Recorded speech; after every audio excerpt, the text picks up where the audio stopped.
జై రాధేశ్యామ్ అందరికీ. ఈరోజు ముచ్చట ఏంటంటే ఇన్స్టాగ్రామ్ పోయింది, అయ్యో పాపం అంటాడేమో అని అనుకున్నాను. కానీ వీడు ఎలా మాట్లాడుతుండంటే ఇన్స్టాగ్రామ్ నాకు ఉంటేంది పోతేంది, మీరంతా బత్తాయిలు అని చెప్పేసి మాట్లాడుతున్నాడు.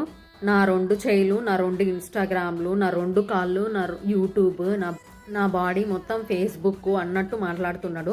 ఒక ఇన్స్టాగ్రామ్ ఒక చెయ్యి పోయిందని చెప్పేసి ఇంకో చెయ్యి 2 కాళ్ళు ఉన్నాయి, దాంతో నడుచుకుంటూ దేక్కుంటూ వెళ్ళిపోతాను. సో అంతేగాని నేనేమైనా ఏడ్చుకుంటూ కూర్చుంటానా? మిమ్మల్ని నేనైనా రమ్మన్నానా? ఫాలోవర్స్గా మీరే వచ్చారు, మళ్ళీ మీరే తీసేశారు అని చెప్పేసి ఏదేదో అంటున్నాడు.